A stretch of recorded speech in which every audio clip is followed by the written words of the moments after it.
Bienvenido a Hora de Estudio Bíblico con nuestro maestro el Dr. Lehman Strauss. Este estudio es el resultado del tiempo personal con el Señor, el ministerio pastoral y la experiencia en conferencias bíblicas del Dr. Lehman Strauss. Él nos instruye y alienta con la enseñanza de la palabra de Dios. Ahora, el Dr. Strauss. Les saludo en el nombre de todo el equipo de Hora de Estudio Bíblico. Muchas gracias por sintonizarnos. Hoy continuaremos con nuestra serie sobre la oración, cuando la oración tiene sentido y cuando no lo tiene, y espero que estos estudios sean de mucha bendición para todos ustedes. El propósito de los mismos es estimularnos en la vida de oración. Bien, vamos a abrir nuestras Biblias y leer en Juan capítulo 15 y versículo 7. Así dijo el Señor: si permanecéis en mí y mis palabras permanecen en vosotros, pedid todo lo que queréis y os será hecho.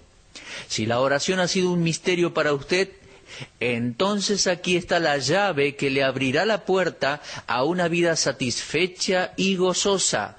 En estas palabras del Señor hay una promesa condicional que muchos cristianos desconocen. Conteste sinceramente ahora, ¿cuántas veces usted ha orado a la luz de Juan 15:7?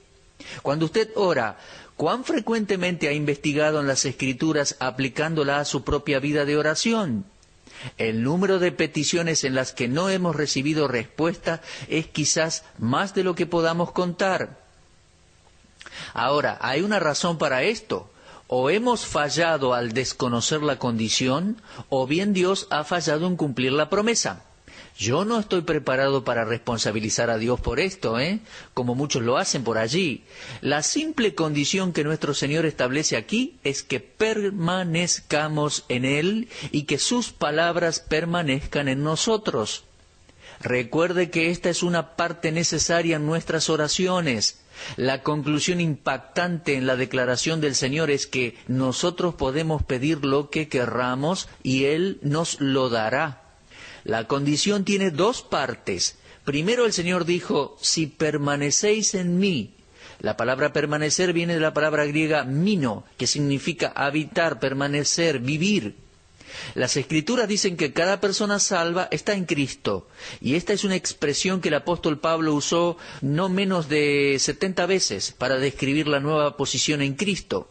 Esta nueva posición es un hecho en el momento de nuestra salvación y establece nuestra unión con Cristo. El bautismo en el Espíritu Santo, mencionado en 1 Corintios 12:13, sella esta unión. Por lo tanto, el nuevo recién nacido ha sido bautizado en Jesucristo de acuerdo a Romanos 6:3. Esta nueva posición con Cristo es inalterable. Efesios 5:30 dice: porque somos miembros de su cuerpo, de su carne y de sus huesos. Ahora, aquí debemos diferenciar entre unión y comunión. La unión es posicional y no puede ser alterada. La comunión es práctica y puede variar. Hace varios años atrás yo fui unido a Cristo, una unión bendita que no ha sido rota en ningún momento. Pero yo no puedo decir que mi comunión con Él no se haya roto durante todos estos años, He estado posicionalmente en Cristo, una relación vital de la cual yo nunca seré separado, de acuerdo a Romanos 8:38 y 39. Pero hubo tiempos en que yo no permanecí en comunión con Él. La unión nunca se rompió, pero sí la comunión. El permanecer se refiere siempre a la comunión, y solo aquellos que son salvos pueden tener esa comunión. El pámpano debe estar primero en la vid para luego permanecer en ella. Cuando se produce la unión, la vid y los pámpanos comparten una vida en común. Los pámpanos siempre dependen de la vid. Por lo tanto, concluimos que ningún inconverso puede orar al Dios viviente. El pámpano debe estar en la vid y permanecer en ella si quiere que sus oraciones tengan respuesta. Las palabras del Señor en Juan 15:7 estaban dirigidas exclusivamente a creyentes. Judas Iscariote ya había salido del grupo aquella noche. Yo no estoy diciendo que haya un cristiano que haya vivido cada momento de su vida en Cristo en una dulce comunión con Él. Esto podría sugerir una perfección sin pecado en pensamiento, palabra y obra. Y este es un propósito que ninguno de nosotros podrá alcanzar en esta vida terrenal. La Biblia nos dice que nosotros fallamos en muchas cosas. Lo dice Santiago en capítulo 3 y versículo 2. Pero lo que yo veo en esta declaración de Cristo es que cuando nuestra comunión está cortada, también la oración está cortada. Cuando rompemos la comunión con Dios, entonces se obstaculiza por completo nuestra vida de oración. Analicemos lo que Cristo dijo en Juan 15. Él comparó su relación con los discípulos a una vid y sus pámpanos, versículos 4 y 5. Ahora, en el versículo 5 Él dice, yo soy la vid y vosotros los pámpanos. Algunos pámpanos no llevan fruto, otros sí, y otros llevan más fruto, dice el versículo 2, y otros que llevan mucho fruto, dice el versículo 5. Ahora, ¿qué marca la diferencia en la cantidad de fruto? Cuando yo era niño pasé varios veranos con unos tíos en Pensilvania. En el patio de la casa había un árbol de cerezas muy grande. Recuerdo que cuando llegaba allí, lo primero que yo hacía era subirme al árbol de cerezas. Pero en mi impaciencia yo comía los frutos que no estaban maduros y esto me causaba dolor de estómago. Recuerdo que una rama de ese árbol nunca dio fruto. Cada año la rama seguía allí, igual. Estaba unida al árbol, pero no había fruto en ella. Un día le pregunté a mi tío por qué esa rama no tenía frutos. Ninguna de las ramas tiene vida en sí mismas, sino que dependían de la savia que venía del tronco del árbol. El fruto era el resultado de aquella vida. Por alguna razón, la savia no fluía en esa rama. Algo impedía que tuviera el poder necesario para dar fruto. Orgánicamente la rama era parte del árbol, pero no estaba participando de la vida que da poder al árbol. Ahora, cada cristiano está unido a Cristo, pero no todos los cristianos se alimentan diariamente de Cristo, y cuando el pámpano no obtiene su alimento de la vid, no está permaneciendo en ella, y por lo tanto no lleva fruto y no tiene poder en la oración. Cuando observamos la segunda parte de la promesa de Juan 15:7, aprendemos cómo obtener del Señor el alimento necesario. Subraya esta frase en el versículo. El Señor dijo así, y si mis palabras permanecen en vosotros. Aquí nuevamente vemos la relación entre la oración que prevalece y la palabra de Dios. La Biblia es el libro de oración cristiano. Cuando descuidamos la lectura diaria, tranquila, meditada en la palabra de Dios, bloqueamos la línea de comunicación con el trono de la gracia de Dios. Nuestra permanencia en Cristo a través de la palabra es un proceso de vida que nunca debemos interrumpir. Jesús dijo en Juan 6, 51 al 53 y también en el versículo 56 de esta manera: Yo soy el pan vivo que descendió del cielo. Si alguno comiere de este pan, vivirá para siempre, y el pan que yo daré es mi carne, la cual yo daré por la vida del mundo. Entonces los judíos contendían entre sí diciendo, ¿cómo puede éste darnos a comer su carne? Jesús les dijo, de cierto os digo, que si no coméis la carne del Hijo del Hombre y bebéis su sangre, no tenéis vida en vosotros. El que come mi carne y bebe mi sangre, en mí permanece y yo en él. Creo que todos nos hicimos la misma pregunta que se hicieron los judíos, ¿Cómo puede darnos a comer su carne? Bueno, el Señor les respondió en el versículo 63. La carne para nada aprovecha, las palabras que yo os he hablado son espíritu y son vida. Este es el secreto de una vida que permanece. Si mis palabras permanecen en vosotros, así vemos que cuando la palabra de Dios controla nuestra vida de oración, entonces podemos pedir lo que querramos y nos será concedido. Cuando el pámpano es alimentado con la vida de la vid, producirá precisamente lo que la vid determine. Como la vid produce fruto y los pámpanos también dan fruto, lo mismo sucede con la oración. Si estamos permaneciendo en Cristo por medio de su palabra, la cual a su vez permanece en nosotros, No tendremos amor sino su amor. No tendremos nuestro gozo sino su gozo. No tendremos paz sino su paz. No nuestros deseos sino los suyos. Ningún pedido que sea nuestro sino los de Él, y ningún fruto excepto el suyo. El no permanecer es una de las razones por las que nuestras oraciones no tienen respuestas. Dios nunca fallará en cumplir sus promesas, pero debemos conocer la condición. Si vosotros permanecéis en mí y mis palabras permanecen en vosotros, pedid todo lo que queréis y os será hecho. Es extraño que se dé mayor importancia a la oración que al estudio bíblico. Ambos son importantes. Por favor, no me malinterpreten. Ambos son importantes y necesarios, pero ¿es la oración más importante que el estudio bíblico? Mi propia experiencia me enseña que lo que Dios me dice es infinitamente más importante que lo que yo tenga para decirle a Él. Si no fuera por la instrucción que Dios me da en su palabra, no sabría cómo orar o por qué cosas orar. Por lo tanto, decir que la oración es más importante que el estudio de la Biblia es incorrecto. Según mi experiencia y mi comprensión de las Escrituras, es incorrecto. 15 hombres se habían reunido para orar durante una conferencia. Algunas de las oraciones eran espiritualmente refrescantes, pero recuerdo a un hermano que decía: Señor, ayúdanos a leer más tu palabra. Eso no tenía sentido para mí. Estaba pidiendo a Dios que hiciera algo que solo el hombre por sí mismo podía hacer. Esperaba a aquel hombre que Dios pusiera una Biblia en su mano, que la abra y que le ayude a leerla. Era imposible que Dios contestara esa oración. Sinceramente creo que era mejor que él se fuera a su habitación y se tomara algún tiempo para leer la Biblia. Es que su oración era ridícula, no tenía sentido.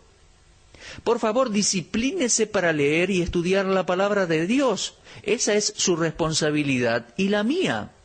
Apartemos el tiempo y consigamos las herramientas apropiadas y abramos la palabra de Dios y busquemos la enseñanza del Espíritu Santo y busquemos comprometernos a leer diariamente y a estudiar la Biblia. ¿Por qué pedirle a Dios que lea por nosotros? ¿Por qué pedirle a Dios que haga el estudio bíblico por nosotros? Ahora, no piense que porque usted lea un capítulo o dos de la Biblia todos los días, que la palabra de Dios está permaneciendo en usted. Conozco una mujer que se enorgullecía de leer la Biblia completa en un año. No considero que ella sea espiritual, ni tampoco que pudiera permanecer en la oración. Lo sé porque yo fui su pastor. La simple lectura de la Biblia no producirá poder en la oración. La palabra de Dios debe ser implantada en el corazón, meditada y obedecida. Es entonces y solo entonces que uno estará de acuerdo a la voluntad de Dios. Miren, es muy fácil engañarnos a nosotros mismos con esto, Santiago 1:22 dice: sed hacedores de la palabra y no solamente oidores, engañándoos a vosotros mismos. Sinceramente no me gusta escuchar a predicadores que confunden a la gente diciéndoles que si oran más serán más espirituales. La Biblia no dice eso. Queridos amigos, no oramos para llegar a ser más espirituales y tampoco nos volvemos más espirituales por orar mucho. Cuando oramos como la Biblia lo enseña es porque ya somos espirituales. Solo una persona espiritual orará de acuerdo a la Biblia. Solo una persona espiritual ora de la manera en que se debe orar, y la verdadera espiritualidad se consigue solo obedeciendo la palabra de Dios. El cristiano obediente es el cristiano que permanece. El cristiano que permanece disfruta de una vida de oración eficaz. Hubo tiempo en que yo le pedí a Dios determinadas cosas que Él me negó, pero Dios nunca falló en cumplir su promesa. Cuando mis pedidos no tenían respuesta, fue porque mi corazón no estaba ocupado con Cristo y mis pensamientos y deseos no estaban controlados por la palabra de Dios. Oh, amigos míos, cuanto más vivo, más aprendo que el hombre no vivirá solo de pan, sino de toda palabra que sale de la boca de Dios. Lo dijo el Señor en Mateo 4:4. Cuando usted y yo estamos en comunión con el Señor y estamos controlados por su palabra, entonces tendremos poder en la oración. Cada cristiano que espera que sus oraciones sean contestadas debe recordar obedecer las reglas del permanecer. No tiene sentido orar si su palabra no está permaneciendo en nosotros y nosotros en Él. Busquemos una vida de comunión ininterrumpida con el Señor, una vida diaria de meditación y continuo estudio de la palabra de Dios. Eso nos ayudará a orar como la Biblia enseña. Por lo tanto, recordemos el versículo en el cual está basado nuestro pensamiento en el día de hoy, Juan 15:7. Si permanecéis en mí y mis palabras permanecen en vosotros, pedid todo lo que queréis y os será hecho. Ahora vamos a tratar otro aspecto de la oración y probablemente algunos de ustedes no reaccionarán favorablemente hacia este aspecto, Estaremos considerando la oración y el dar. Y comienzo diciendo que no tiene sentido que un cristiano egoísta le pida algo a Dios. ¿Escuchó lo que dije? No tiene sentido que un cristiano egoísta le pida algo a Dios. Proverbios 21:13 dice, el que cierra su oído al clamor del pobre, también él clamará y no será oído. Aquí tenemos una regla básica para una oración exitosa y voy a aventurarme a decir que es uno de los requisitos menos conocidos respecto a la oración. Ahora, esta no es una nueva regla de oración recientemente establecida por Dios, sino que es una que ha sido pasado por alto por siglos por la mayoría de los cristianos. Y es fácil darse cuenta del porqué de esto. Toca nuestro dinero, nuestras posesiones terrenales, pero allí está, nos guste o no. Dice en Proverbios 19:17, a Jehová presta el que da al pobre, y el bien que ha hecho se lo volverá a pagar. Aquellos que tienen más, se espera que tengan compasión ante la necesidad de los otros, y Dios guarda registro de nuestras obras. Por lo tanto, no perderemos nuestra recompensa si compartimos lo que tenemos con otros. Pero si cerramos nuestros oídos al clamor de los necesitados, a su tiempo clamaremos nosotros a Dios, pero Él no nos concederá nuestras peticiones. Esto es así especialmente cuando los que están en necesidad son nuestros hermanos en Cristo. He sido bendecido recientemente leyendo algunas de las oraciones de los santos del Antiguo Testamento, muchos de los cuales sobresalen en la historia, Algunos de aquellos gigantes espirituales experimentaron poderosas victorias en sus vidas de oración. Abraham es un ejemplo de ello. Lo vemos en su oración intercesora por Sodoma, registrada en Génesis, y es un clásico espiritual y quiero considerarlo por un momento. En Génesis 18:23 leemos, y se le acercó a Abraham y dijo, ¿destruirás también al justo con el impío? Y luego, con un propósito claro y definido, no pidió nada para él, sino que intercedió por los justos de aquella malvada ciudad.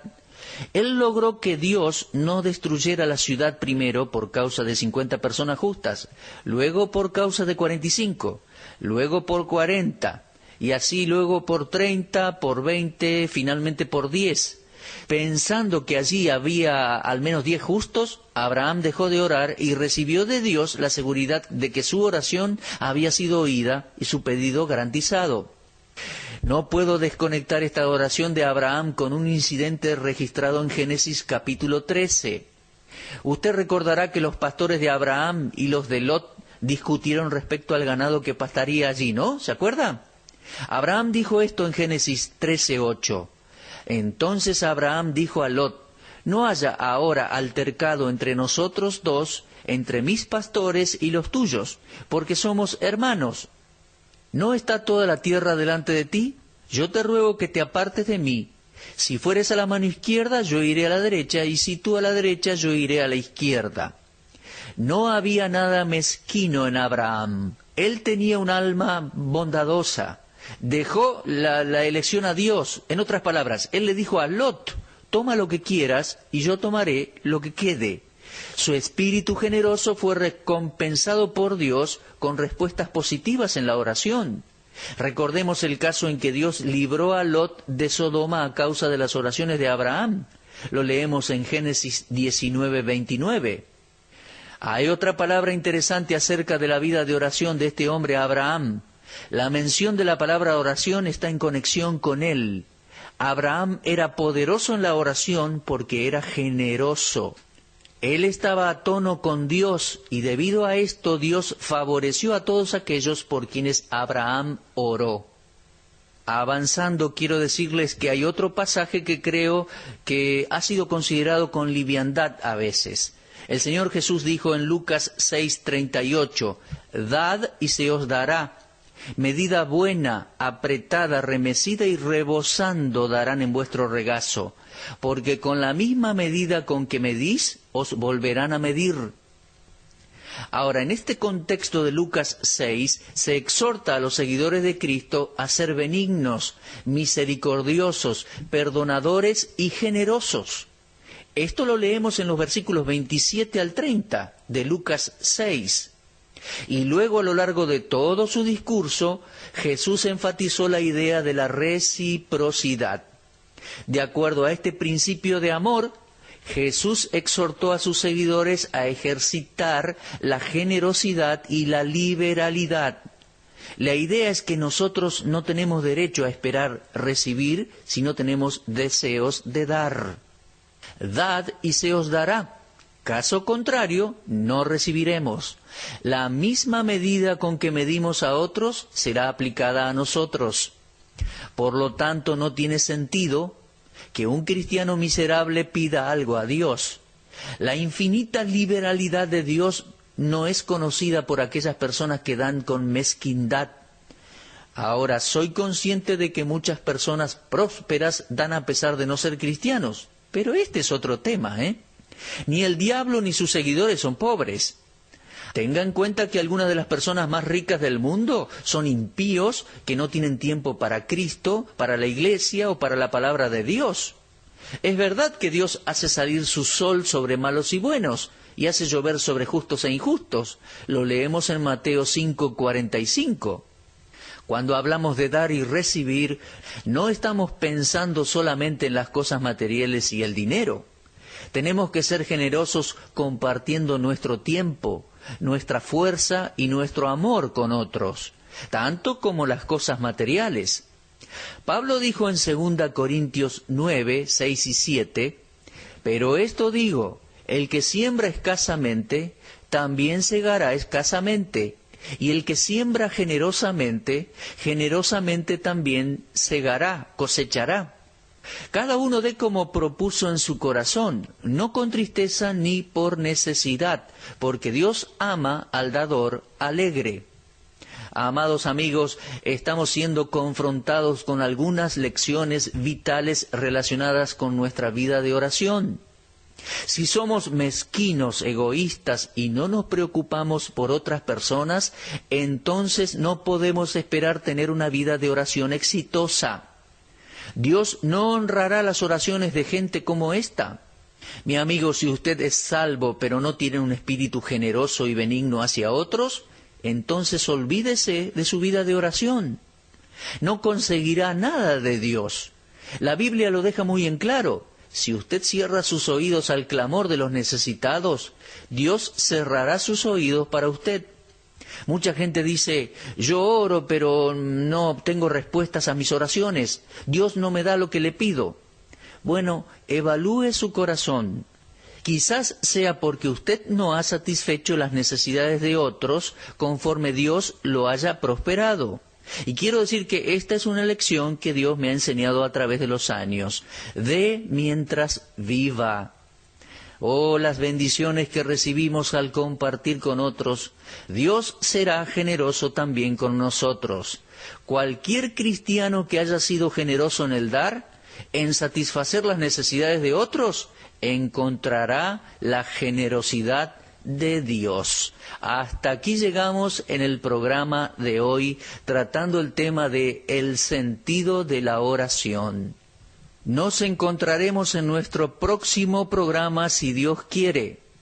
para seguir tratando diferentes aspectos de este fascinante y tan importante tema. Será hasta nuestro próximo encuentro entonces, si Dios quiere. Muchísimas gracias por habernos acompañado. Usted estuvo escuchando Hora de Estudio Bíblico con el maestro el doctor Lehmann Strauss. Si desea escuchar una vez más este mensaje, visite nuestra página en la internet www.bbnradio.org. Le dejamos la invitación para que el día de mañana nos acompañe aquí, en este mismo horario y punto del dial. Hora de Estudio Bíblico es una producción de BBN.